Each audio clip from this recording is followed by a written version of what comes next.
তো ডাব্লিউপি এসপিএনের জন্য একটি বিশেষ খবর, তাদের ফাইনাল অ্যান্সার কি চলে এসেছে। তো যা ভুল ভ্রান্তি ছিল তা ঠিকঠাক করা হয়েছে। আর তোমাদের কাছ থেকে তোমরা জেনে একটি মানে এটি অবাক হবে যে তোমাদের ফুল মার্কস থাকছে এবার 82। 82 মার্কে তোমাদের পরীক্ষা হচ্ছে। আর 1 মার্কস 1 নম্বর তোমাদের সবাইকে দেওয়া হয়েছে। 1 নম্বর তোমরা সবাই পাবা যারা যারা পরীক্ষা দিয়েছো। আর আর আমার আমার দিক থেকে তো ফুল মার্কসের পরীক্ষা হচ্ছে 81। 81 মার্কের পরীক্ষা হচ্ছে।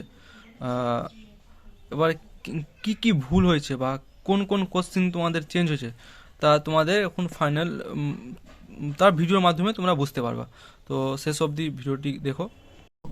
ডাব্লিউবিপি এক্সাম 82 মার্কের কারণ কী আছে, 82 মার্ক হওয়ার কারণ কী আছে? তো মূল কারণ হচ্ছে যে তোমাদের মেথের কোশ্চিন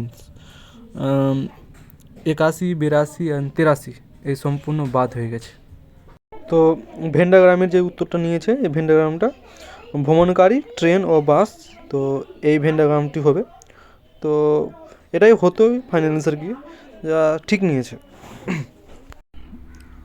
এই সিরিজের অ্যান্সারটা সবাইকে দেওয়া হয়েছে, যারা করেছো বা করেনি সবাইকে এই সিরিজের নাম্বারটা দেওয়া হয়েছে, কারণ এই সিরিজটাই ভুল আছে তার জন্য এই সিরিজটার নাম্বার সবাইকে দেওয়া হয়েছে। আর এই লেটার সিরিজের যে অ্যান্সারটা হবে সেটা এ হবে। অনেকেরই ভুল হয়েছে, অ্যান্সার এ নিয়েছে, তো এর অ্যান্সার এই হবে। আর 25 দাগেরটা কোডিং ডিকোডিং রিজিংটা, এর উত্তর সা হবে, আর সাই উত্তরটা হবে। আর ইংলিশের উত্তরটা এটা ওটা ভুল হয়েছে। আর 76 মার্কসের উত্তরটা হবে নো ইমপ্রুভমেন্ট।